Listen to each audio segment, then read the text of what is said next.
안녕하세요. 좋은 날입니다. 오늘 교회와 제3성전이라는 제목으로 제3강을 한번 나가 보겠습니다. 일단 예수님께서 돌아가심으로써 십자가에 달려 돌아가심으로써 그 배에서 교회를 만들어내셨다라고 제가 설명을 해드렸죠. 그리고 그게 아브라함을 재워놓고서 갈비뼈에서 갈비뼈를 뽑아서 신부를 만드는 거가 이제 예수님께서 돌아가시고 교회를 만들어내신 신부를 만들어내는 것을 예표하고 있다라고 제가 말씀을 드렸죠. 그리고 그 교회는 이제 사도행전 2장에 보면 마가다락방에 사실 마가다락방이라는 것은 정확한 말은 아닙니다. 우리가 추측 사도행전을 읽어보면 이제 마가라는 이제 형제가 나오는데 그 집이 또 부자였었고 아마 그 집의 다락방이었을 거라고 이제 추측을 하는데 일반적으로 이제 통상적인 이야기입니다. 여하튼간에 그건 그렇게 중요한 거는 아니지만 그 마가다락방에 120문도가 모여서 기도할 때에 성령을 부어주지요. 그리고 이제 그곳을 교회라고 합니다. 다시 말해서 성령이 부어지지 않은 곳은 교회가 아닌 거예요. 우리가 많은 교회들을 보면 성령이 식어서 싸우고 깨지고 나눠지고 없어지는 경우가 있습니다. 그게 사단의 전략이고 사단이 하는 일이에요. 그러니까 우리가 해야 될 일은 계속해서 성령 충만해져야 되는 겁니다. 그래서 데살로니가 전서 5장 19절 20절에 보면 do not quench, 그러니까 식지 말아라. 항상 성령 충만하라라고 하죠. 성령은 식을 수도 있습니다. 그 불이 꺼질 수도 있습니다. 꺼지면 더 이상 교회가 아닙니다. 교회의 역할을 못하는 겁니다. 사단은요, 이 교회를 무너뜨리려고 해요. 교회를 무너뜨리려고 합니다. 근데 이 교회는 예표들이 있다라고 제가 말씀을 드렸죠. 성경을 보면요, 성경은 하나님께서 약속하시고 성취하세요. 내가 예수를 이렇게 보낼 것이다. 그런데 지금 한국에 200명의 예수가 있고 미국에 400명의 예수가 있다라고 하는데, 지난 시간에도 말씀드렸듯이 만약에 누군가가 왜 지금 우리가 소위 말하는 그 이단들은 진짜 예수가 아니라고 이야기를 하느냐라고 물어본다면 여러분들 뭐라고 대답을 하시겠어요? 예수님은 약속하신 것을 이루신 분이 예수입니다. 그러니까 진짜 예수가 누군지를 모르잖아요. 그러니까 우리는 그 예수를 어떻게 아느냐? 구약에서 약속하셨던 모든 것을 성취하신 분. 그래서 마태복음은 처음부터 끝까지 유대인들에게 설명하는 거예요. 예수가 그리스도다. 그 구약에서 약속하신 모든 것을 성취하신 분이다 라고 말하는 게 바로 마태복음입니다. 마태복음은 유대인들에게 쓰여진 거죠. 그리고 중간에 예표를 넣어주세요. 그 예수님의 예표는 제일 처음에 사람적인 예표가 있습니다. 예를 들어서 요셉은 예수님을 예표하고 있고 모세도 예수님을 예표하고 있고 다윗도 예수님을 예표하고 있죠. 이렇게 사람적인 예표가 있고요. 사물적인 예표도 있어요. 그 사물적인 예표는 포도주는 예수님의 피를 상징을 하고 있고 또 반석이 예수님을 상징하고 있고 예수님은 생명의 떡이다. 사물적인 것들이 예수님을 예표하고 있는 것도 있고요. 시간적인 예표가 있습니다. 7절기를 주셨죠. 예수님께서 그 절기마다 예수님을 상징을 해주고 있습니다. 그리고 그 시간대마다 예수님께서 하신 일들이 있죠. 이게 시간적 예표. 공간적인 예표는 아담 때는 에덴 동산이었죠. 이 에덴 동산은 그 예수님을 예표하고 있는 그 공간적인 예표는 안전한 곳, 하나님이 계신 곳, 사람들이 구원받는 곳이었어요. 에덴 동산에는 죄를 짓기 전에, 쫓겨나기 전에는 안전한 곳, 하나님이 계신 곳, 구원받는 곳이었죠. 방주도 마찬가지입니다. 이제 1000년 뒤에 이제 노아라는 사람이 나와서 이제 600살 때 방주를 이제 다 완공을 하고, 이제 그때 홍수가 나서 그 안에 들어간 사람들은 안전하고 구원받고 살 수 있었죠. 이제 그게 이제 1000년 뒤에 노아가 방주를 만든 이제 예수님의 예표입니다. 공간적 예표. 그리고 이제 모세가, 하나님께서 모세를 통하여서 이스라엘 사람들을 애굽에서 구원해서 성막을 만들라고 합니다. 내가 있을 곳이 없다. 내가 있을 곳을 만들라. 그리고 사람들이 그곳에 와서 동물을 잡고 죄를 회개하고 또 용서받고 구원받는 곳이 바로 성막입니다. 그리고 이제 그때가 이제 모세 때죠. 노아 때부터 아담에서 노아 때까지는 1000년. 노아 때부터 원시 제단을 섬겼던 그 아브라함은 1000년. 또 아브라함부터 500년 뒤가 모세죠. 모세는 하나님께서 명령하신 그 성막을 만들었고요. 모세 때부터 500년 뒤에 다윗이 하나님의 성막은 너무 초라한데 나는 아주 멋있는 궁궐에서 사는데 하나님의 성막은 너무 초라하다. 하나님의 성전을 만들겠습니다. 라고 하니까 너 손으로 말고 너는 피를 너무 많이 묻혔다. 솔로몬 네 아들을 통해서 내가 그걸 받겠다 해서 솔로몬이 성전을 만듭니다. 그걸 우리가 제1성전 또는 솔로몬 성전, 예루살렘 성전 뭐 이렇게 부릅니다. 또는 어떤 사람들은 뭐 다윗 성전. 다윗이 만들지는 않았지만 그래도 다윗이 만들려고 했으니까 어떤 분은 뭐 다윗 성전, 또 솔로몬 성전, 일반적으로 솔로몬 성전이라고 하죠. 또는 제1성전 또는 예루살렘 성전. 그런데 하나님하고 약속을 짓죠. 이 모세 시내산에서 너희들 제사장 나라가 될래? 라고 물어보니까 출애굽기 19장이나 24장에서 물어볼래? 라고 이야기를 하니까 네 할래요 라고 하죠. 그래 그러면 너희들 나랑 언약을 맺자. 너희들 제사장 나라로 되는 그 언약을 맺자. 저기로 사인해. 그리고 십계명에다 양쪽에서 사인을 합니다. 그리고 너희들이 안 지키게 되면 이런 일들이 벌어질 거야 하고 레위기 26장에서 이야기를 하죠. 이런 전염병이 생길 거고 뭐 전쟁이 일어날 거고 너희 나라가 다른 나라가 와서 너희의 나라를 빼앗을 것이다. 뭐 이렇게 이야기를 합니다. 그렇게 모세 때부터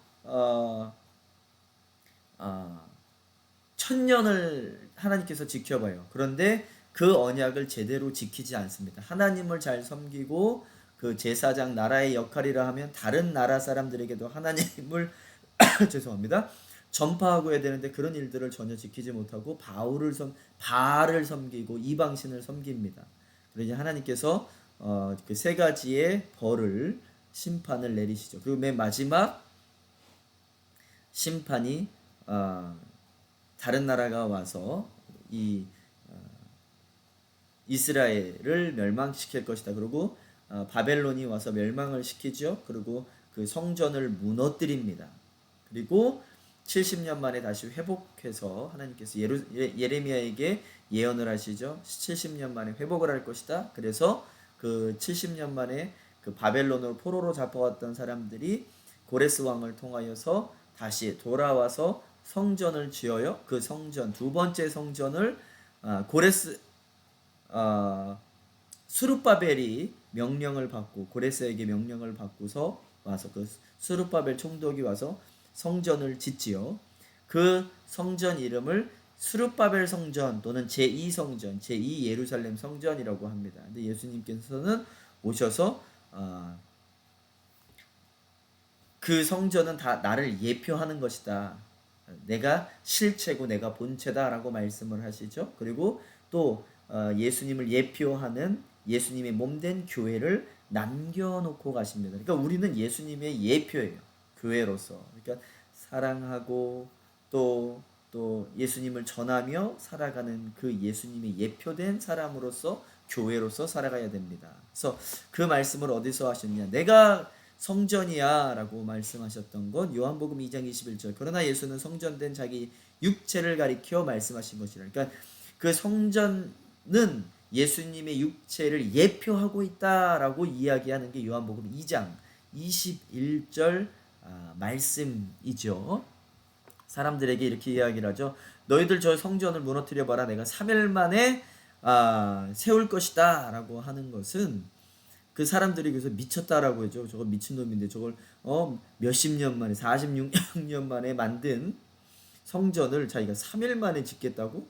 말도 안 되는 거지. 근데 이건 예수님께서 3일 만에 부활하실 것을 이야기하신다라고 요한복음 2장에 말씀을 하고 계십니다.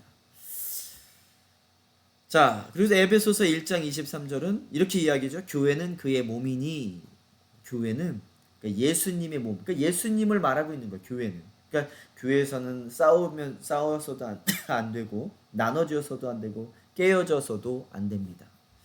교회가 굉장히 중요한 것이, 우리가 예수님을 예표하고 산다. 그러면 왜 예수님께서는 그렇게 공간적으로 예수님을 예표하시고 시간적으로 예표하시고 사물적으로 사람적으로 예표하고 계시냐? 그때 예수님께서 그 시대마다 매번 오실 수가 없어요. 그러니까 기준을, 예수님을 예표하는 대표하는 기준을 세워 주신 게, 모세를 통하여 예수님의 기준, 예수님의 예표를 보여주셨고, 또 다윗을 통하여, 또 요셉을 통하여 그렇게 예수님을 보여주는 겁니다. 그러니까 우리도 지금 이 시대를 살면서 우리를 통해서 예수님을 보여줘야 돼요. 굉장히 중요한 이야기죠. 그리고 요한계시록 21장 22절에서 뭐라고 이야기를 하냐? 이제 요한이 사도 요한이죠. 12제자 중 유일하게 순교하지 않은 제자가 사도 요한이죠. 근데 그 요한은 90 넘어서까지도 살았으면서 사는 동안에 요한복음, 요한 1, 2, 3서, 그 다음에 요한계시록까지 씁니다. 근데 요한계시록은 마지막 때를 보여주시고 써라 라고 해서 쓴 것이 요한계시록이죠. 그래서 천국에 또 올라갈 기회도 있어서 이렇게 올라가 봤는데 21장 22절에 이렇게 써놓습니다. 요한이 성 안에서 내가 성전을 보지 못하였으니, 그 천국에 들어가서 성 안에 들어갔는데 성전을 보지 못했대요. 성 안에 들어갔는데 성전을 보지 못했다. 좀 아이러니한 이야기지만 뒤에 이렇게 말을 합니다. 이는 주 하나님 곧 전능하신 이와 및 어린 양이 그 성전이심이니라. 그 어린 양은 누구죠? 예수죠. 예수님 자체가 성전이래요. 이해가 되시죠? 그 교회는 이제 나중이 되면 천국 그 자체가 되어지는 겁니다. 우리가 천국에 들어간다라는 것은 예수님 안으로 들어간다라는 의미입니다. 그래서 우리가 예수를 믿을 때 이미 그 나라가 우리의 마음속에 임재했다라고 이야기를 하죠. 예수님께서 들어오시고 나는 그 안에 그는 내 안에 라는 의미가 바로 이러한 말씀입니다.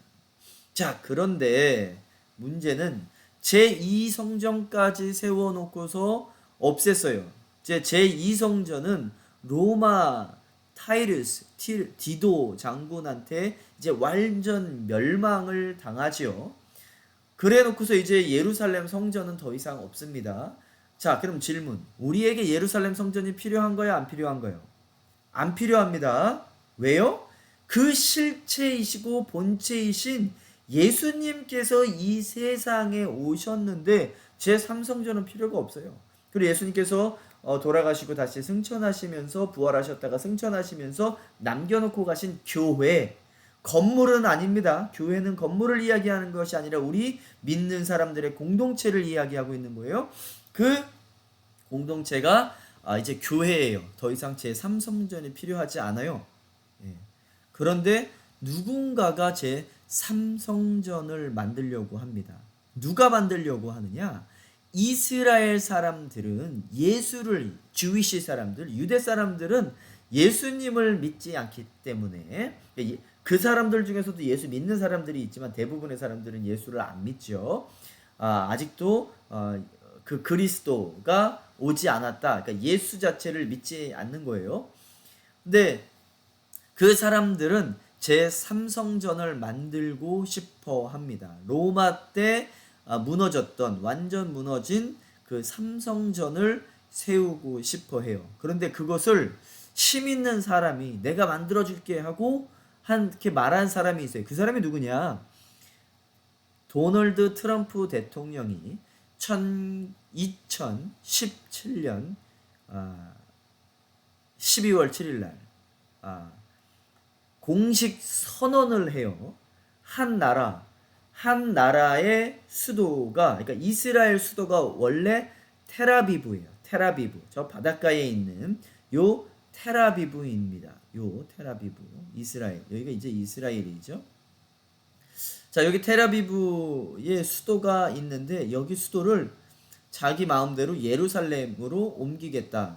여러분, 예루살렘이 이스라엘의 수도가 아니에요. 지금 현재 상태는 예루살렘은 굉장히 하여튼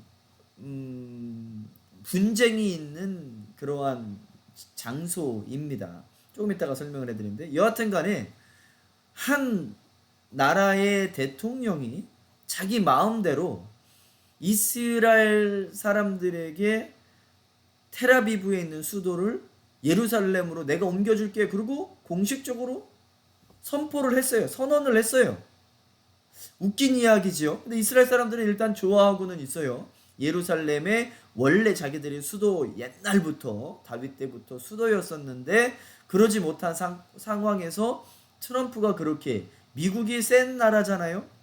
옛날엔 영국이 셌지만 지금 경찰 국가, 초강대 국가가 미국인데 미국 대통령이 그렇게 선포를 했어요. 선언을 했어요. 근데 이게 무슨 의미가 있고 이게 얼마나 위험한 이야기냐. 첫째, 그 이유는 거기에 제3성전을 지으려고 하는 목적이 있습니다. 이거는 숨겨진 이야기가 아니에요. 이건 그냥 공식적으로 다 밝혀지고 그렇게 뉴스에서도 나와서 이야기한 겁니다. 이건 제가 특별하게 알아내고 찾아내고 비밀을 이런 게 아니에요. 여러분들 구글이나 다음이나 뭐 쳐보시면 돼요. 제3성전 누가 어떻게 만들려고 하는지. 자, 다시 말씀드립니다. 2017년 12월 7일 날 트럼프 대통령이 이스라엘 수도 텔아비브에 있는 수도를 예루살렘으로 옮기겠다 공식 선언을 해버렸어요.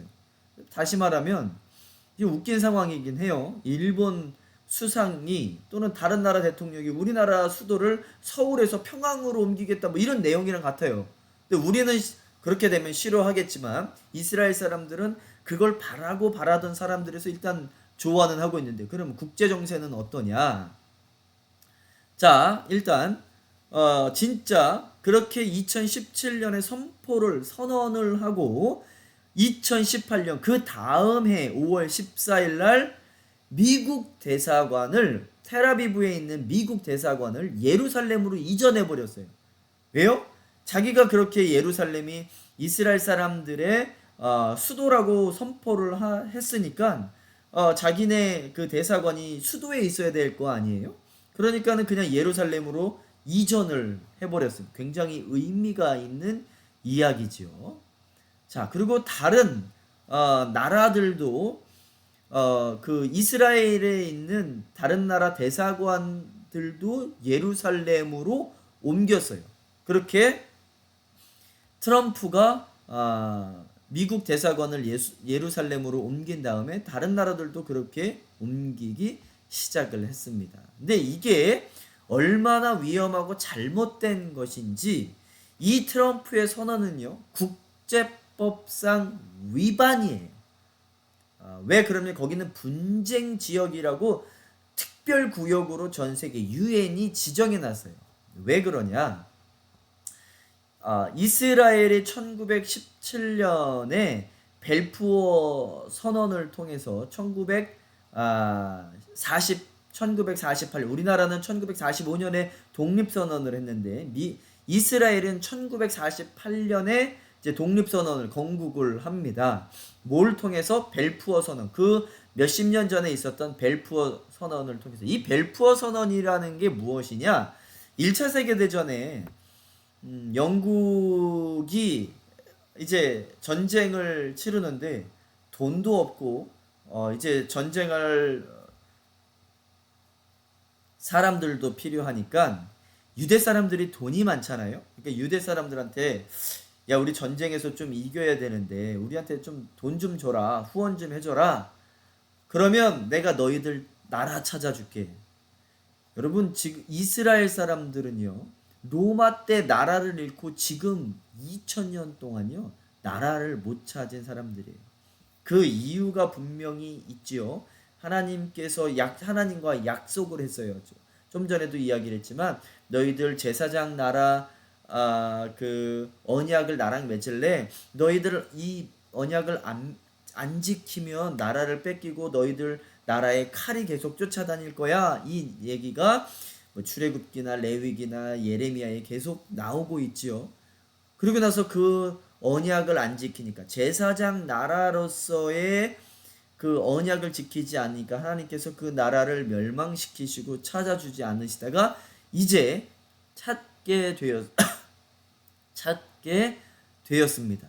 근데 이게 무슨 문제가 있냐면 1915년에 그러니까 벨푸어 선언 2년 전에 1915년에 아랍 국가들하고도 무슬림 국가들하고도 맹마은 선언을 해요. 1차 세계 대전에 그 오스만 투르크가 독일 편에 서요. 그러니까는 이게 전세에서 밀리니까 또 돈도 필요하고 사람도 필요하니까 아랍 사람들에게 너희들 좀 군인들도 우리한테 파병 좀 하고 돈 좀 줘라. 그럼 내가 너희들 나라를 독립시켜주고 찾아주고 할게. 이렇게 맹마은 선언을 2년 전에 해요. 그리고 나서 더블 선언을 하는 거예요. 유대 사람 2년 뒤에 유대 돈도 더 필요하고 사람들 전쟁할 사람들 필요하니까 유대 사람들한테 야 이런 나라 찾아줄게 이렇게 더블 선언 이렇게 선언을 합니다. 약속을 합니다. 1915년에 1917년에 맥마은 선언과 벨푸어 선언을 해요. 근데 이게 지금 이스라엘 땅을 가지고 그렇게 두 선언을 한 거예요. 그러니까는 팔레스타인은 이거 우리 땅이다. 우리 약속 받았다. 영국한테 약속. 그때 당시는 영국이 미국처럼 초강대 국가였고 또 전 세계 경찰 국가였잖아요. 그러니까 영국이 약속을 해줬으면 이제 그게 이제 통용법이 되어지는 거죠. 그러니까 그렇게 선언을 더블로 해놨기 때문에 지금 계속 팔레스타인과 이스라엘이 싸워가면서 나라를 지금 차지하고 있어요. 그래서 유엔에서는 1947년에 여기는 분쟁 지역이다 하고서 그냥 어떻게 해야 될지 정해야 될지 모르고서 특별한 국제 체제라고 그냥 해버리고 그냥 몇 개의 나라가 통치하는 걸로 그냥 해버렸어요. 그 예루살렘 지역을. 그런데 거기다가 지금 트럼프가 예루살렘 수도를 거기다가 옮겨버린다. 그러니까 지금 뭐 아랍 국가에서도 뭐 팔레스타인에서도 뭐 지금 난리가 난 거죠. 그래서 그렇게 유엔에서는 그 예루살렘 지역을 특별한 국제 체제 Special International Reign이라고 정해놨어요. 그래서 그렇다라는 특특한 지위를 부여하고 예루살렘은 국제법상 그 어떤 나라에도 속해 있지 않다라고 해놨는데 거기다가 트럼프가 이스라엘 국가며 이스라엘의 수도다라고 해버린 거예요. 그리고 또 1981년에는 유네스코가 이 지역을 요르단이 제안한 유적 이러고만 표현을 해놨습니다. 근데 이게 지금 얼마나 위험한 건지 아시겠죠? 근데 왜 이 얘기를 하느냐 이제 조금 있으면 나옵니다. 자, 이제 이스라엘 사람들은 하나님께서 이제 우리나라를 찾아주실 것이다라고 해서 이제 1948년 때 나라를 독립을 하면서 이러한 말씀을 선포해요. 아모스 9장 11절 15절. 그날에 내가 다윗의 무너진 천막을 일으키고 그 틈을 막으며 퇴락한 것을 일으켜서 옛적과 같이 세우고 15절입니다. 내가 저희를 그 본토에 심으리니 저희가 나의 준 땅에서 다시는 뽑히지 아니하리라. 이는 내 하나님 여호와의 말씀이니라. 이것은 뭐 육체적으로 physically 그렇게 나라를 세우겠다라는 의미도 있겠지만 성경은 육체적으로 영적으로 같이 읽어야 문자적으로도 영적으로 항상 같이 읽어야 되죠. 근데 항상 더 센 거는 영적인 부분이 더 세다. 근데서 이렇게 지금 나라를 하나님께서 세워주시겠다, 아모스를 통해서 세워주시겠다고 했는데 이게 지금 세워진 것이다라고 하면서 독립 선언을 할 때 요거를 읽었던 사람들입니다. 자, 그럼 이제 예루살렘 성전이 세워져 있었잖아요. 제1성전 다윗이 지으려고 했던 것을 솔로몬이 지었는데 바로 이게 예루살렘입니다. 그리고 그 예루살렘 성전에 어디다가 예루살렘의 예루살렘 성전을 어디다 지었냐면 여기다가 다윗이 지었어요. 이것은 어떠한 곳이었냐? 아브라함이 이삭을 바쳤던 곳이다라고 전해지고 있습니다. 근데 무슬림 사람들도 자기의 조상들을 아브라함이라고 믿고 있죠. 그리고 그 사람들은 누구의 후손이냐? 이스마엘의 후손이고 유대 사람들은 이삭의 후손이지요. 그래서 이 나라는요 무슬림 사람들에게도 굉장히 중요하고 또 천주교 또 기독교 천주교나 우리에게도 굉장히 중요한 역사적인 지역이죠. 그러니까 이게 굉장히 분정국가고 말을 잘못했다가 아주 위험한 곳이 될 수 있는 곳이 바로 이 지역 예루살렘입니다. 근데 또 제2성전이 세워지기도 했지요. 바벨론을 통해서 무너졌던 이 예루살렘 성전을 다시 스룹바벨 총독이 여호수아 대제사장과 같이 와서 이스라엘 사람들과 제2성전을 세웠다라고 제가 말씀을 드렸지요. 그런데 로마 디도 장군에게 멸망을 받고 AD 70년에 이제 무너뜨림을 받고 이스라엘은 멸망을 당하고 그때부터 없어지고 여기에 무슬림 사람들이 모스코라는 성전을 지었어요. 근데 호시탐탐 이스라엘 사람들은 여기에 예루살렘 제3성전을 세우기를 원합니다. 자, 이제 이 3성전을 이야기하기 위해서 제가 여기까지 이야기한 거예요.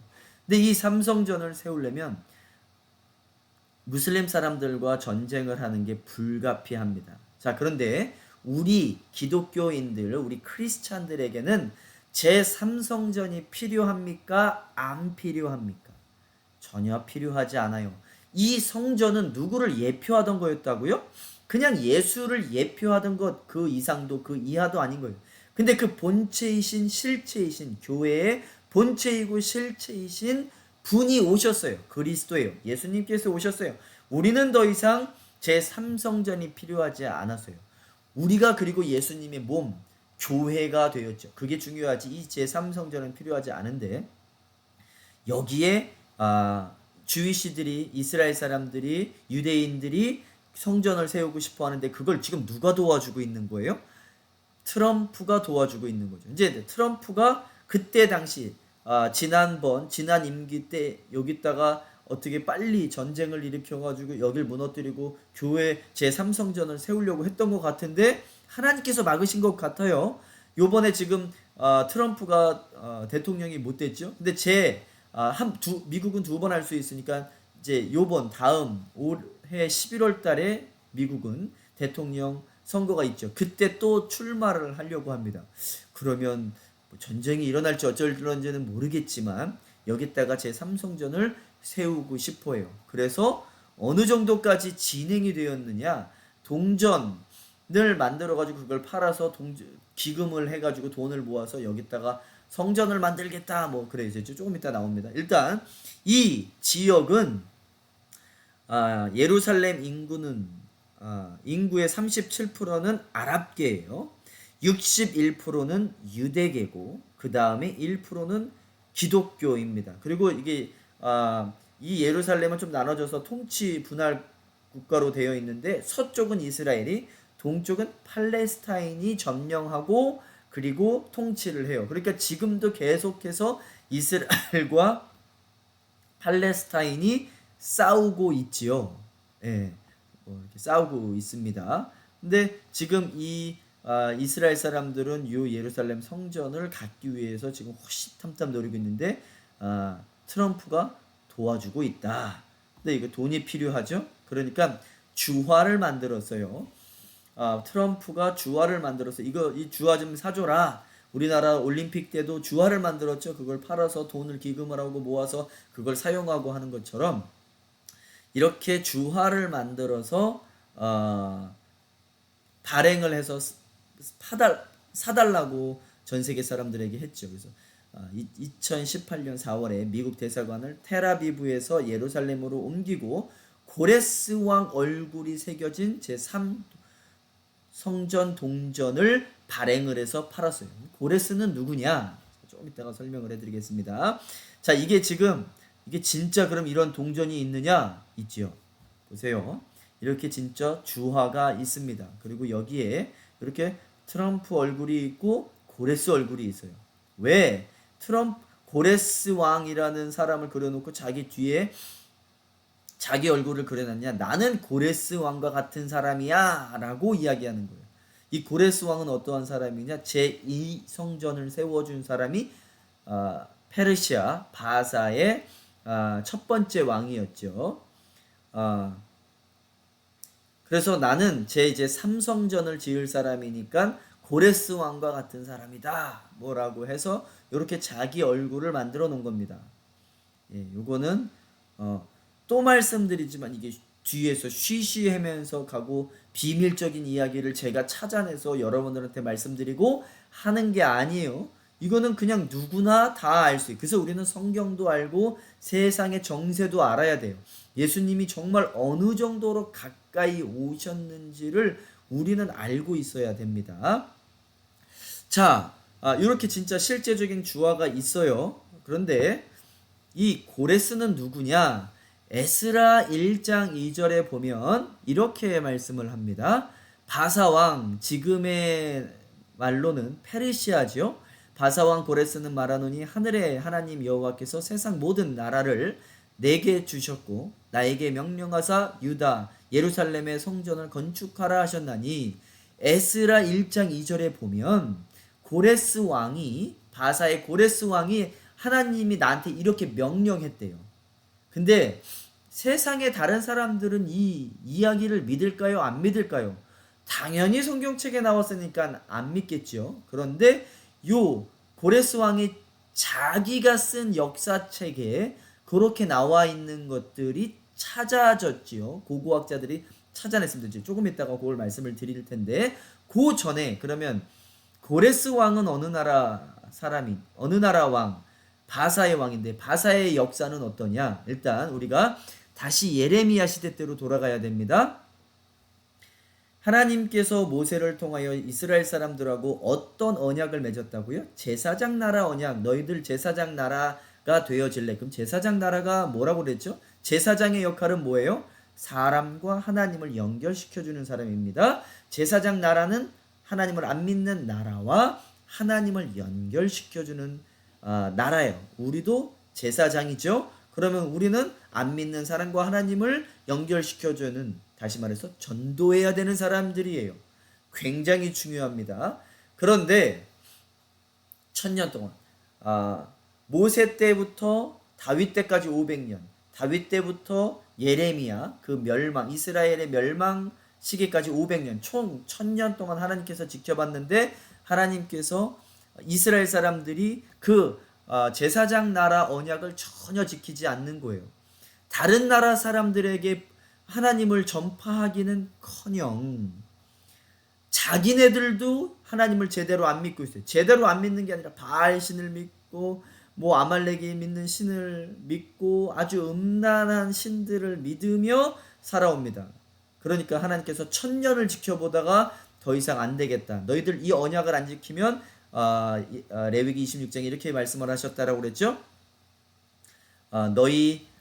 너희가 전염병을 받을 것이며 기근이 될 것이며 또 세 번째 다른 나라가 와서 너희들을 멸망시킬 것이다. 그래서 1000년을 지켜보고서 도저히 안 되겠으니까 예레미야를 통해서 이 나라 이제 멸망을 할 것이다. 바벨론을 통해서 멸망을 할 것이다. 이렇게 예언을 하라고 했는데, 예레미야가 41년 동안 복음을 전했지만, 하나님의 말씀을 선포하고 했지만 아무도 듣지 않죠. 그래서 결국 바벨론이 와서 이 나라를 멸망을 시킵니다.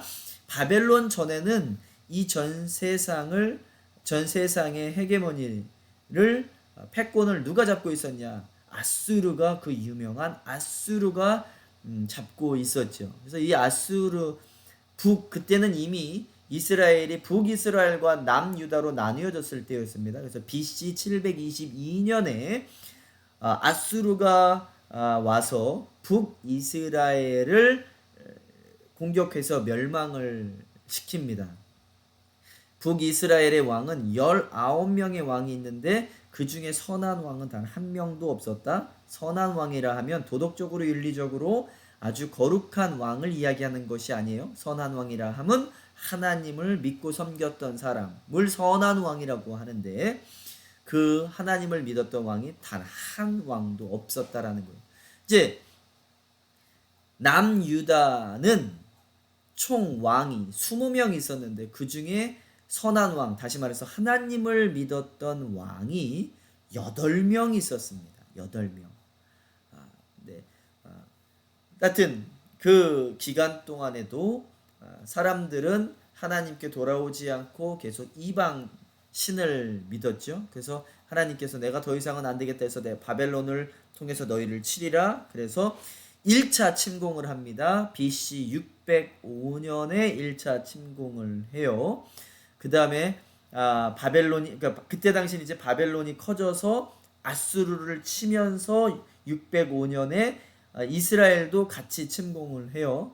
말을 또 이스라엘 사람들이 말을 안 들으니까 597년에 2차 침공을 하고, 그 다음에 586 BC 586년도 때 그래도 말을 안 들으니까 바벨론의 느부갓네살 왕이 첫 번째 왕이죠. 와서 이스라엘 사람들을 완전히 멸망시키고 그 예루살렘 성전, 솔로몬 성전이죠. 제1성전을 멸망을 시킵니다.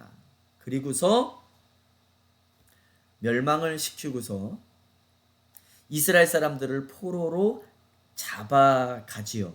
이스라엘 사람들을 바벨론으로 잡아갑니다. 그런데 하나님께서 예레미야를 통하여서 이렇게 예언을 하시죠. 70년 만에 돌아오리라. 이 세상에 가장 강력했던 제국은 바벨론이라고 합니다. 근데 그 바벨론도 하나님의 예언에, 그 강력했던 바벨론 성이, 또 그 제국이 70년 만에 무너져요. 하나님께서 70년 만에 내 백성을 돌려보내리라.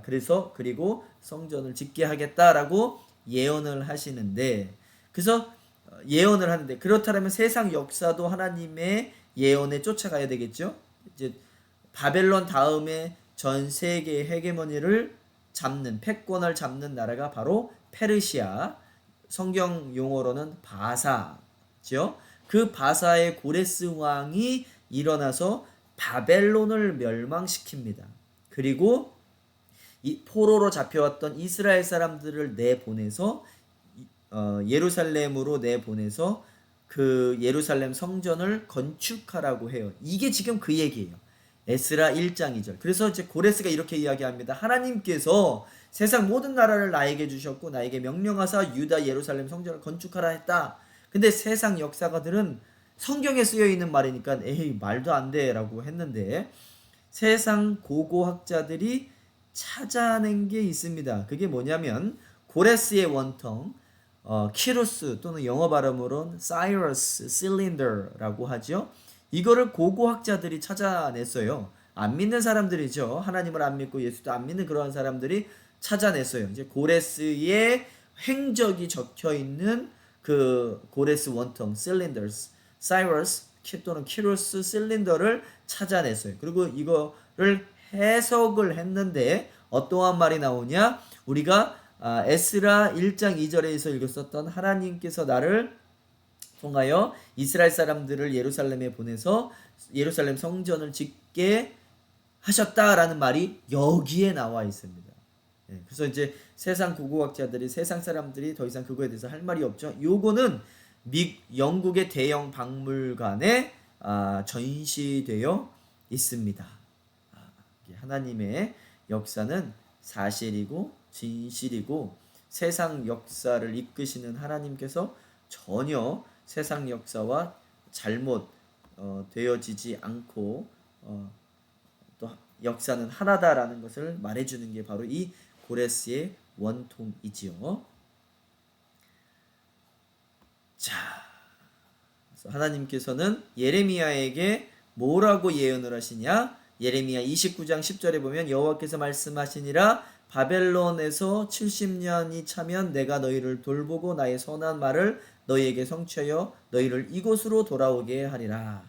그래서 BC 586년도 때 이제 3차 바벨론의 느부갓네살 왕이 와서 3차 침공을 하고 다 잡혀가지요.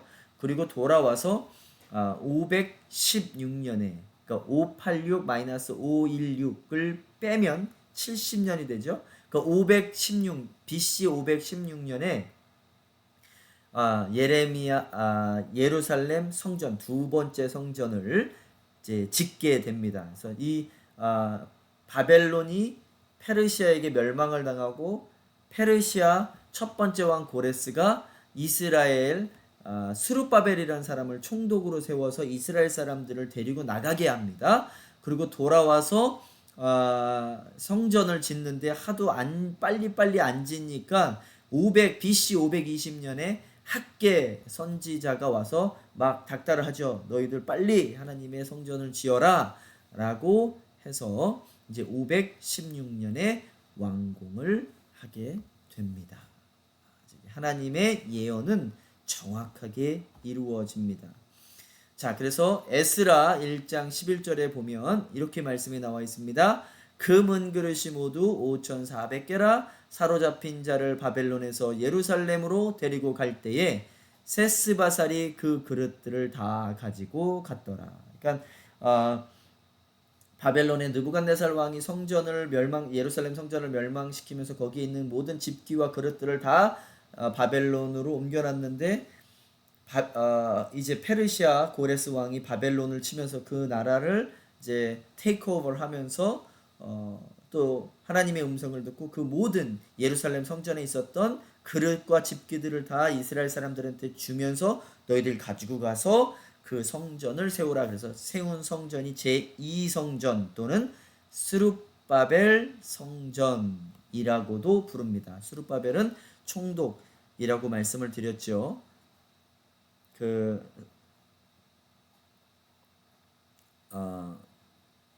페르시아의 첫 번째 고레스 왕이 스룹바벨을 보내면서 성전을 세우라고 했다라고 말씀을 드렸죠. 그 성전 이름을 스룹바벨 성전 또는 제2성전이라고 합니다. 자, 그런데 제3성전을 만들려고 하는 게 유대 사람들과 이 트럼프 대통령이 이렇게 만들려고 한다고 했죠. 근데 그러려면 이게 이제 평화협정, 이스라엘 사람 이제 그 아랍 나라들하고도 싸움이 안 일어나려면 협정을 맺어야 돼요. 그래서 아브라함 이제 모스크에 있는 예루살렘에 있는 그 이스라엘 사람들의 모스크 성전을 무너뜨리고 예루살렘 성전을 세우려면 전쟁이 일어나야 되니까 이제 협정을 맺습니다. 평화 협정을 맺어요. 그게 아브라함 협정입니다. 그래서 미국 워싱턴 DC 백악관에서 2020년 9월 15일 날 도널드 트럼프 미국 대통령이 이제 중재로 관계 정상화를 위한 합의인 에브라임 협정, 아브라함 협정에 그 서명하기 위해서 바레인의 압둘라티프 빈 라시드 알자야니 외무장관을 불러들여요. 그리고 이스라엘의 베냐민 네타냐후 총리를 불러들이고 그리고 아랍에미리트 연합의 셰이크 압둘라 빈 자예드 알나히안 외무장관을 불러들여서 우리 평화협정을 맺자. 이 평화협정은 뭐를 하기 위한? 제3성전을 세우기 위한. 그렇다라고 해서 모든 아랍 국가들이 다 찬성을 했냐? 그렇진 않아요. 그래서 그 나라들과 또 전쟁이 일어날지는 또 모릅니다. 근데 이렇게 거기다가 제3성전을 세우기 위한 평화협정을 이 사람들과 같이 맺습니다. 그래서 왼쪽에 보면 요 왼쪽에 보면 이게 평화협정, 진짜 평화협정입니다. 그래서 2020년 9월 15일 날 이렇게 협정을 맺었고요. 자, 유엔에서는 또 무엇을 하고 있느냐? 지금 요 근래에 유엔은 United Nation, 그러니까 모든 민족을 하나로 만들자 말은 되게 좋아 보여요. 근데 그 중심에 무엇이 있느냐? 종교를 하나로 만들자. 종교를 하나로 만들자. 그게 통일교예요.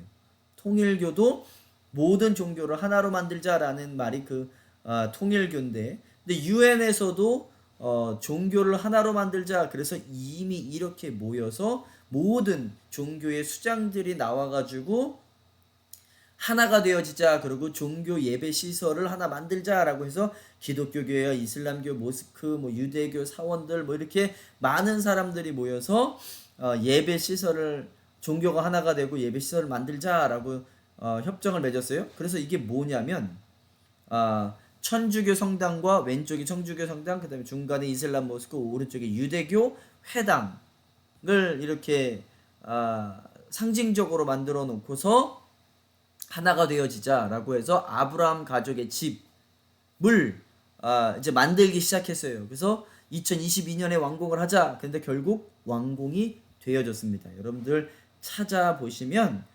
이렇게 쉽게 찾아보실 수가 있어요. 그래서 세상은 지금 이렇게 돌아가고 있다. 종교가 하나로 되어지자, 이 전 세계가 하나로 되어지자, 또 반면에 같은 맥락으로 제 삼성전을 만들자. 세상은 이렇게 돌아가고 있어요. 그러니까 우리가 성경만 읽는 것이 아니라 전 세계의 정세도 알아야 되지요.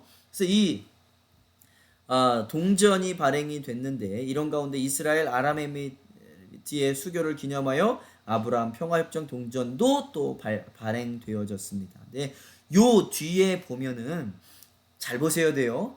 칼이 요렇게 휘어져 있지요. 칼이 요렇게 휘어져 있습니다. 그러면서 여기에 뭐라고 적혀 있냐면 영어로 이렇게 적혀 있어요. Be a part of spreading the light and glory of the temple in Jerusalem to the world. Your donation will help us make the building of the third temple, 제3성전, a reality, 현실적으로 이렇게 삼성전을 현실로 만들어내는데 이러한 동전을 만들었다. 그래서 이게 좀 사줘라. 그 돈으로 우리가 제3성전을 만들겠다. 뭐 이런 얘기예요. 근데 칼이 어떻게 됐다고요? 휘어졌다라고요. 어떤 미국의 동부 쪽으로 보면 이런 동상이 있습니다. 이 동상이 beating swords to plowshares 라고 적혀 있어요. 이게 이사야 2장 4절에 이렇게 나와 있습니다. 그들의 칼을 쳐서 보습을 만들고, 이러한 말이 이 동상 밑에 적혀 있어요. 동상 밑에. 이 동상은 미국 동부에 있고, 이게 무슨 말을 하는 거냐? 이사야 2장 2절에서 4절을 한번 이사야 2장 2절에서 4절을 제가 한번 읽어보겠습니다. 그가 열방 사이에 판단하시며 많은 백성을 판결하시리니 무리가 그들의 칼을 쳐서 보습을 만들고 그들의 창을 쳐서 낫을 만들 것이며 이 나라와 저 나라가 다시는 칼을 들고 서로 치지 아니하며 다시는 전쟁을 연습하지 아니라. 이제 마지막 예수님께서 오셔서 하나님의 나라, 예수님의 나라를 만들고서는 더 이상 이제 전쟁이 일어나지 않을 것이다. 모든 칼들을 쳐서 보습을 만들다. 이제 보습은 이제 쟁기 같은 무슨 농사 기구하는 그런 것들. 그러니까 칼들은 없애뜨리고 전쟁은 없어질 것이다. 다시는 칼을 들고 서로 치지 않을 것이다. 예수님께서 이제 오시고 예수님의 나라를, 하나님의 나라를 완성하면 그런 일들이 있을 것이다. 근데 이거는 사람의 힘으로 만들어집니까? 하나님의 힘으로 만들어집니까? 하나님의 힘으로 만들어지는 거예요. 자, 3절입니다. 말일에 여호와의 전에 산이 모든 산 꼭대기에 2절입니다. 꼭대기에 굳게 설 것이며 모든 작은 산 위에 뛰어나리니 만방의 그리로 모여들 것이라. 그러니까 이제 마지막 예수님이 오시고 이제 그때가 되면 여호와의 전에 산이 모든 산 꼭대기에 굳게 설 것이요 모든 작은 산 위에 뛰어나리니 만방의 그리로 모여들 것이다. 라고 말씀을 하시면서 3절에서는 이렇게 이야기합니다. 많은 백성이 가며 이르기를 오라 우리가 여호와의 산에 오르며 야곱의 하나님의 전에 이르자 그가 그의 길을 우리에게 가르치실 것이라 우리가 그의 그 길로 행하리라 하리니 이는 율법이 시온에서부터 나올 것이요 여호와의 말씀이 예루살렘으로부터 나올 것임이니라. 그래서 여러분 이 찬송도 아시죠? 오라 우리가 여호와의 산에 올라 하나님의 전에 이르자. 이게 마지막 때에 하나님의 성전이 이루어지리라 완성되어지리라. 이거는 영적인 거예요. 어떠한 육체적인 것이 아니라. 그리고 이러한 일들은 하나님께서 이루시고 예수님께서 이룰 겁니다. 근데 요거를 사람들이 사람의 힘으로 제3성전을 만들겠다라고 하는 것이 문제인 거예요. 이해가 되시나요? 그래서 UN 우리 그 미국 저 동부에 가면 UN이 있죠. UN 그 UN 벽 앞에 이사야 2장 4절 우리가 좀 전에 읽었던 그 칼로 보습을 만들고 오라 우리가 여호와의 산에 올라 이 말씀이 여기에 적혀 있어요. 근데 이 말씀을 지금 이 사람들 예수 믿고 하나님 믿는 사람들이야? 뭐 이렇게 생각하시면 절대 안 돼요. 이 나라는 누가 세운다고요? 하나님이 세우고 예수님이 세우시는데 이 사람들은 자기가 자기의 힘으로 만들겠다. 지금 아브라함이 하나님한테 큰 잘못을 했죠. 하나님께서 내가 은혜로 아들을 주겠다. 그 아들 은혜의 아들이 이삭이죠. 근데 자기의 힘으로 만들겠다. 아브라함이 큰 실수를 저지른 게 바로 이스마엘이에요. 그 이스마엘은 율법을 상징하지요. 그 율법은 어떠한 거예요? 너희들이 죄를 져서 나랑 분리되어졌는데 너희들 스스로 거룩해져서 나한테 올 수 있어?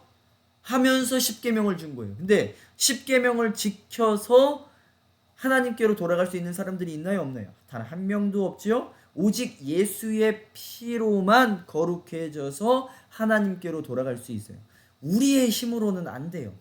하나님의 힘, 예수의 피로만 되어질 수 있는데 이러한 말씀을 걷다가 붙여놓고서 우리의 힘으로 이러한 나라를 만들겠다. 이건 다시 바벨탑을 세우겠다라는 이야기와 같습니다. 그래서 UN 앞에 적혀있는 이사야 2장 4절이 바로 그 말씀입니다. 자, 우리 아까 전에 봤던 어떤 남자가 칼을 망치로 치는 이게 칼을 쳐서 보습으로 만들겠다라는 아까 이사야 2장 4절에 있는 그 동상이죠. 근데 이 동상이 어디에 있냐? 그 뒤에 보면 트럼프 월드 타워가 있어요. 트럼프 월드 타워. 트럼프 세계 타워가 있는데 이 트럼프 세계 월드 타워는 요 벽에 보면 666이라고 적혀 있지요. 그리고 이 주소가 666 Fifth Avenue 뉴욕에 있습니다. 이 건물에서는 무엇을 하고 있는지 아무도 몰라요. 근데 공교롭은 건지 아니면 의도적으로 써놓은 건지 건물을 666 건물이라고 지어놨어요. 더 이상 설명하지 않겠습니다. 여러분들이 듣고 깨달으시고 아시면 돼요. 제가 지금 뭘 설명하고 있죠? 제3성전은 우리에게 필요하지 않고 성전의 실체는 누구시다? 예수시다. 근데 세상 사람들은 그 3성전을 만들려고 하고 있다. 제가 이 얘기하고 있는 겁니다.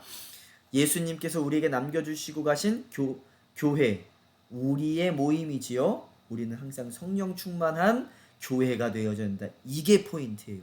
자, 근데 세상은 어떻게 돌아가냐? 제가 지금 설명해 드리고 있습니다. 덴버 국제공항, 덴버 인터내셔널 에어포트에 가보면 벽에 요렇게 나와 있어요. 근데 요 사람이 누굴까요? 요 사람 머리 금발을 하고 꼭 트럼프 대통령 같은데 이 사람이 또 망치를 들고 이렇게 칼을 휘어진 칼을 치고 있네요. 그 칼을 쳐 보습으로 만들겠다. 이거 자기 스스로 트럼프가 하겠다. 여기에는 또 뭐가 그려져 있어요? 예수를 상징하고 있는 무지개가 그려져 있는데 이 무지개는 이제 누구한테 뺏겼어요? 지금 동성연애자들 LGBTQ 사람들에게 그 사람들의 마크가 이 심볼이 이 무지개죠. 우리가 지금 점점 하나씩 뺏기고 있어요. 예를 들면 신천지라는 단어가 원래는 어디에 나오죠? 성경의 맨 마지막 요한계시록에 나오죠. 이제 하나님께서 맨 마지막에 우리에게 주시고 우리가 들어갈 곳은 새 하늘과 새 땅이지요. 그런데 요거를 한자로 하니까 신천지예요. 근데 이만희가 신천지라는 단어를 쓰면서 우리가 신천지라는 단어를 지금 못 쓰고 있어요. 그 단어를 뺏겼어요. 근데 뭐 물론 새 하늘과 새 땅을 쓰면 되지만 또 새 하늘과 새 땅도 또 이단이 또 여호와의 증인이 또 쓰고 있고 하기도 합니다. 점점 그 이단들이 이런 심볼이나 상징이나 단어들을 빼앗아 가고 있어요. 그래서 우리가 설 자리가 점점 없어지는데 자, 이러한 벽화도 있다. 자, 그래서 그 동전 뒤를 보면 제3성전은 현실로 하는데 도움이 될 것이다. 이거를 팔아서 돈을 기부금을 모으면 그러니까 이 동전 사치면 큰일 납니다. 제3성전 만들라고 우리가 도와주는 꼴밖에 안 되는 거예요. 이거 무턱대고서 어디 뭐 선교 뭐라고 그러죠? 성지순례를 갔는데 이런 동전 누가 사라고 그래가지고 이거 이쁜데 하고서 성경 구절도 써 있는데 하고서 사면 제3성전 만들라고 도와주는 것밖에 안 돼요. 자, 그러니까 알아야 돼요. 우리가 배워야 됩니다. 그래야지 세상도 어떻게 돌아가고 하나님의 말씀이 어떻게 돌아가고 있는지 알 수가 있어요. 그래서 자, 지금 요 예루살렘 성전 옛날에 있었던 요 땅에는 모스크가 세워져 있고 이 모스크를 무너뜨리고 제3성전을 만들려고 한다. 근데 3성전은 필요 없다. 그 성전의 실체이신 예수님께서 오셨기 때문에 우리는 예수만 붙들고 가면 되지 또 그 구약에 있었던 그 성전들을 만들 필요는 없다. 자, 그러한 부분들이 성전이 만들어지고 나면 이제 3성전이 만들어지고 나면 어떠한 일들이 이루어질 거냐? 데살로니가 후서 2장 4절에 이렇게 예언해 놓고 있습니다. 데살로니가 후서 2장 4절을 제가 한번 읽어보겠습니다. 그는 대적하는 자이며 죄송합니다. 제가 아직 이 목이 간질간질해서 헛기침이 이렇게 나오는데 죄송합니다. 자, 데살로니가 후서 2장 4절에 보면 그는 대적하는 자이며 또 하나님이라고 불리우는 그 모든 것과 숭배하는 대상 위에 자신을 높여 적그리스도죠. 그러니까 적그리스도가 나타나서 하나님의 성전에 앉아 하나님처럼 보여 자신을 하나님이라고 하느니라. 그러니까 이제 여러분들이 제가 나중에 이 수업을 열지 안 열지는 모르겠는데 요한계시록을 해석하는 게 크게 두 가지로 있는데 전천년설이라는 게 있고 무천년설이라는 게 있습니다. 이걸 깊이 나가면 또 1시간이 넘게 걸리기 때문에 서로가 이단이라고 하는데 요 부분을 주장하시는 분들이 세대주의 또는 전천년주의자들이 강조하는 게 이 부분입니다. 그러면 저는 전천년주의자냐 무천년주의자냐라고 물어보신다라면 몰라도 상관없으세요. 나중에 제가 가르쳐 드릴 기회가 되면 제가 가르쳐 드리겠는데 그건 이제 요한계시록을 나가면서 가르쳐 드리겠는데 우리가 성경을 읽을 때는 이 전천년주의자 세대주의자들은 문자 그대로 읽고 무천년주의자들은 상징적으로 읽어야 된다라고 하는데 저는 주장이 뭐냐면 말씀 문자 그대로도 읽어야 되고 그리고 상징적으로도 읽어야 됩니다. 그래서 문자 그대로 읽는 사람들은 미래에 일어날 일들 막을 주장하는데 사실 그것보다도 더 중요한 건 오늘 내 삶을 거룩하게 살고 있느냐가 중요해요. 그래서 무천년주의자들은 주장하는 게 다 상징적인 거야. 이런 거에 막 현상에 빠지지 말고 막 언제 오신다, 예수님 여기서 나타나셨다, 그런 거 쫓아다니지 마. 우리의 지금 현재의 삶을 거룩하게 살아야 돼. 예를 들면 뭐 지금 당장 내가 세금 내는 일, 거짓말하는 일, 또 무슨 교통법규를 지키는 일, 이런 것도 지키지 않으면서 뭐 미래에 있는 것들, 그것들을 중요시 여기냐? 둘 다 중요합니다. 그렇지만 지금 이 시간에는 제가 문자적인 것 그대로 한번 설명을 한번 해드릴게요. 세대주의나 전천년주의자들이 강조하고 주장하는 것들은 어떠한 것이냐? 그러니까 여기 데살로니가 후서 2장 4절에 보면 하나님의 성전에 앉아, 이거를 제3성전이라고 해석을 합니다. 그리고 그 제3성전이 만들어지면 적그리스도가 나타나서 그 성전에 들어가서 내가 하나님이다 라고 이야기할 거라고 말하는 게 데살로니가 후서 2장 4절이에요. 그는 대적하는 자이며 또 하나님이라고 불리는 모든 것과 숭배하는 대상 위에 자신을 높여 하나님 성전에 앉아 하나님처럼 보여 자신을 하나님이라고 하는 일. 이게 적그리스도가 이렇게 할 거야. 제3성전을 만들고. 이제 세대주의자나 전천년주의자들이 강조하는 부분이, 주장하는 부분이 이 부분이에요. 자, 그러면 7절에는 어떠한 말씀이 있느냐? 데살로니가 후서 2장 7절에 불법의 비밀이 이미 활동하였으니, 그러니까 그 세대주의자들이나 전천년주의자들은 불법의 활동이 이미 활동하였다. 제가 이 불법의 비밀은 나중에 또 언젠가 설명해 드릴 수 있으면 좋겠는데 어마어마하게 깊습니다. 그 중에 하나가 이제 삼성전을 이야기하고 있는 거예요. 삼성전은 그 아이스버그 세 발의 피며 빙산의 일각 이에요. 근데 그 비밀, 불법의 비밀들이 밝혀지고 알려지고, 근데 지금은 더 이상 뭐 비밀이 아니에요. 그 주화를 만들어서 사달라고 이야기하는데 이게 더 이상 비밀이 아니죠. 근데 이미 활동했다라고 이야기를 합니다. 이러한 부분에서 질문들이 있으면 저랑 미팅 시간에 질문을 해주시면 됩니다. 지금은 그것을 막는 자가 있어 그 중에 옮겨질 때까지 하리라. 자, 이게 7절이고 이제 8절. 그때에 불법한 자가 나타나리니 주 예수께서 그 입의 기운으로 그를 죽이시고 강림하여 나타나심으로 패하시리라. 결국은 그 적그리스도들이 예수님을 통하여 다 없어지리고 죽고 패하리라 라고 말씀을 하시죠. 이제 9절입니다. 악한 자의 나타남은 사탄의 활동을 따라 모든 능력과 표적과 거짓 기적과 불의의 모든 속임으로 멸망하는 자들에게 있으리니 이는 그들이 진리의 사랑을 받지 아니하여 구원함을 받지 못함이라. 이러므로 하나님이 미혹의 역사를 그들에게 보내사 거짓 것을 믿게 하심은 진리를 믿지 않고 불의를 좋아하는 모든 자들로 하여금 심판을 받게 하려 하심이라. 무서운 이야기죠. 하나님께서 그 자들을 그냥 그렇게 내버려 두시고 심판받게 하신대요. 그러니까 우리가 지금 영적으로 깨어있고 세상을 바라보고 성경을 바라보고 우리가 정말 마지막 때를 준비해야 되는 사람들이 되어야 됩니다.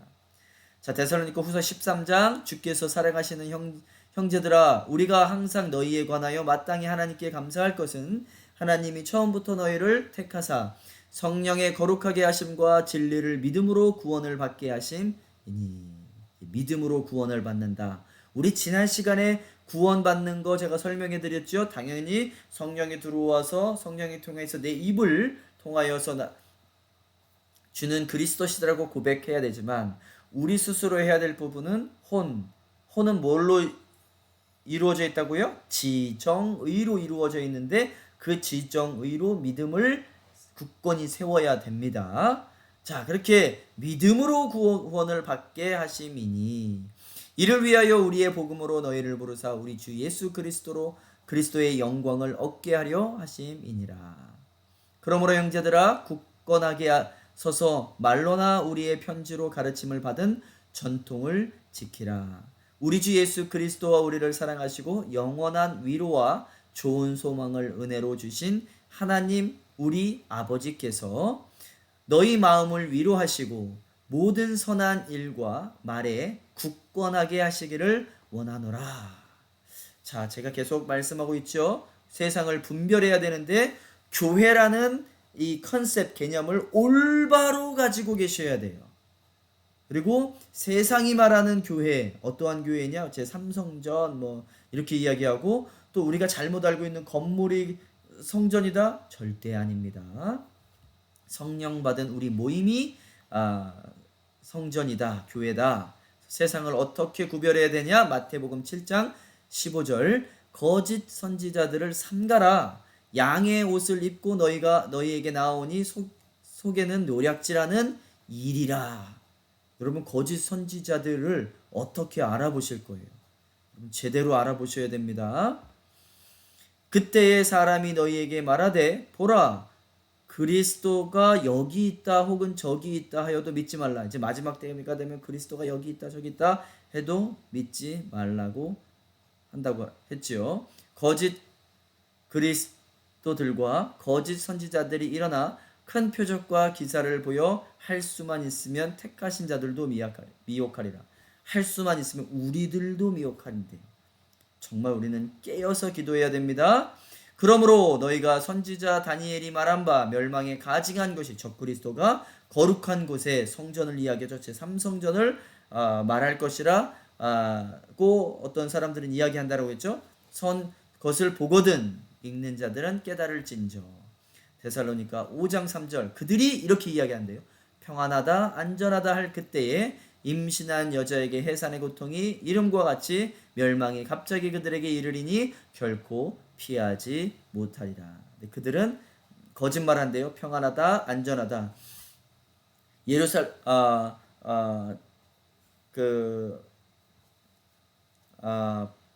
예레미야 때 바벨론이 쳐들어와서, 느부갓네살 왕이 쳐들어와서 이스라엘을 멸망할 때 거짓 선지자들 3명이 있었죠. 그들이 뭐라고 이야기했냐? 아니다, 우리에게는 평안하고 안전할 것이다 라고 이야기한다고 이야기했는데, 지금도 그러한 사람들이 있다라고 이야기를 합니다. 예레미야, 거짓 선지자들이 이렇게 이야기를 하죠. 예레미야 14장 13절 14절, 이에 내게 말하되 슬프도소이다 주 여호와여 보시옵소서. 선지자들이, 거짓 선지자들 3명, 유명한 사람들 예레미야에 3명 나오죠. 선지자들이 그들에게 이르기를 너희가 칼을 보지 아니하겠고 기근은 너희에게 이르지 아니할 것이라. 내가 이곳에서 너희에게 확실하게 평강을 주리라 하니라. 평안하다 안전하다 라고 하는 사람들이 있을 거라고 했죠. 그때도 있었고 이제 마지막 때에도 있을 거예요.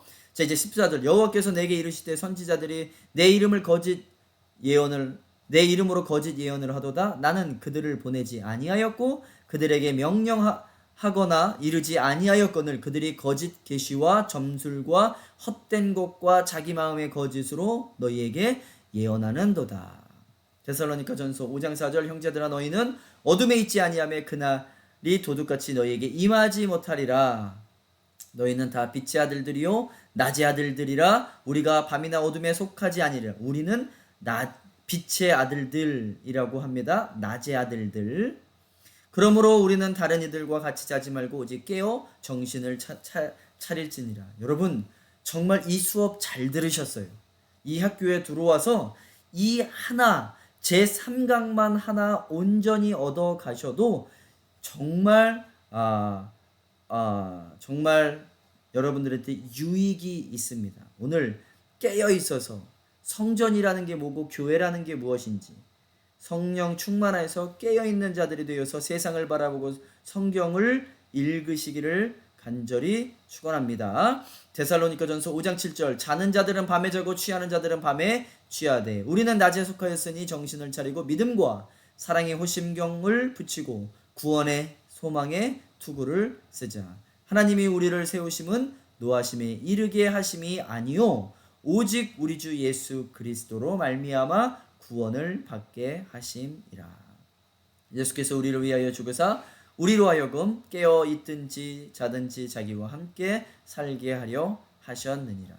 요한복음 19장 30절, 예수께서 신 포도주를 받으신 후에 이르시되 다 이루었다 하시고 머리를 숙이니 영혼이 떠나가시니라. 예수님께서 다 이루셨어요. 근심하지 말고 걱정하지 말고 야 이제 정말 오실 때가 됐는데 어떻게 해야지? 예수님께서 다 이루셨다라고 하십니다. 요한복음 16장 31절 이것을 너희에게 이르는 것은 너희로 내 안에 평안을 누리게 하려 함이라. 우리가 그 거짓 선지자들이 평안하다 안전하다를 듣는 것이 아니라 예수님 안에 있을 때의 평안을 누리게 됩니다. 세상에서는 너희가 환난을 당하나 담대하라 내가 세상을 이기었느니라. 사도행전 5장 9절. 이제 우리가 이제 5장을 잠깐 이제 다음 시간에 나갈 텐데 1장 2장은 성령에 관한 내용이 있고 3장 4장은 성령 받은 베드로. 그 50일 전만 해도 어땠어요? 예루살렘에서 예수님께서 두드려 맞고 핍박받을 때 나는 예수를 모른다 3번 말하고 도망쳤던 그 베드로가 성령 받고서 다시 그 예루살렘 성전으로 가서 복음을 전하는 게 3장 4장이라고 말씀을 드렸죠. 근데 그 중간에 5장에 아나니와 삽비라 이야기가 나와요. 교회에는요 꼭 아나니와 삽비라 같은 사람이 있습니다. 이 사람들은 성령을 받았다가 식었던 사람인지는 잘 모르겠어요. 처음부터 안 받은 사람인지는 모르겠지만 이 사람들은 성령을 시험하는 사람들이었습니다. 5장 9절 사도행전 5장 9절 베드로가 이르되 너희가 어찌 함께 꾀하여 주의 영을 시험하려 하느냐 보라 내 남편을 장사하고 오는 사람들의 발이 문 앞에 이르렀으니 또 너를 메어 가리라 하니. 자, 신약에는 그 성령을 시험하려고 했던 아나니와 삽비라가 있었고요. 구약에는 그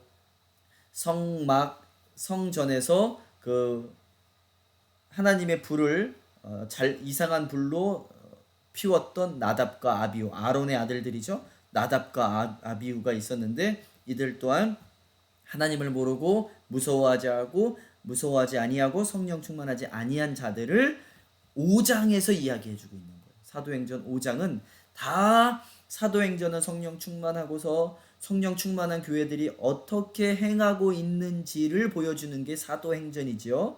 성령 받은 교회가. 그래서 저는 사도행전이라기보다는 성령 받은 교회 행전이라고 말하면 좋겠는데 어쨌든 간에 우리도 성령 받고 하나님을 시험하고 성령을 시험하지 아니하고 또 정세를 올바로 바라보고 말씀에 충만하고 성령에 충만한 자들이 되어지기를 또 올바른 교회를 세워나가기를 간절히 축원합니다.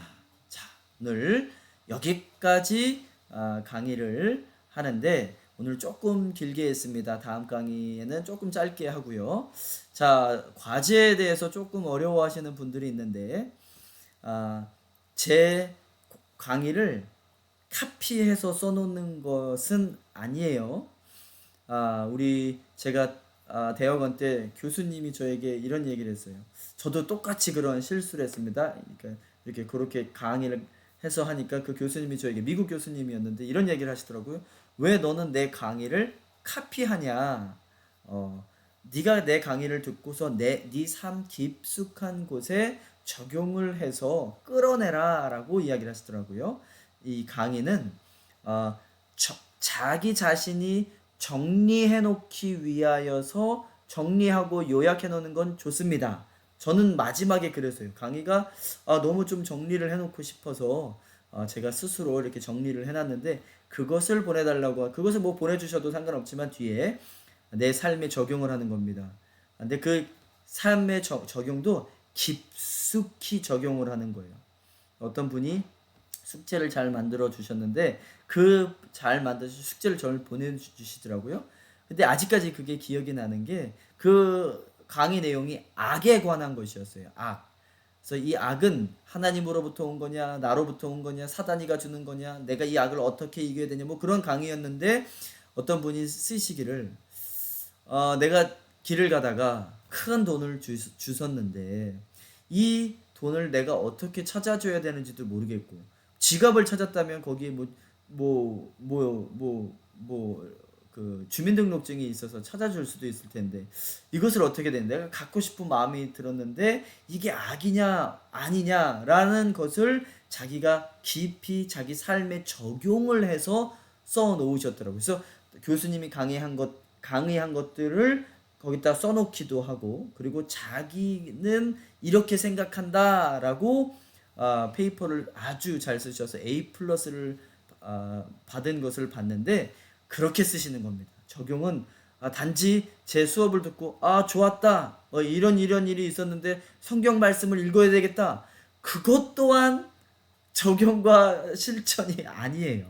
예, 그래서 지금은 아마 첫 강의, 두 번째 강의, 아마 세 번째 강의도 아마 좀 실수가 있으실 거고 이제 바로 잡아가는 시간이실 텐데 그렇게 잡아가시면 될 것 같습니다. 우리 또 4강 때 만나 뵙고요. 또 다음 주 금요일 날 이렇게 만나 뵙겠습니다. 그때까지 또 영적으로 승리하시기 바랍니다. 마치겠습니다.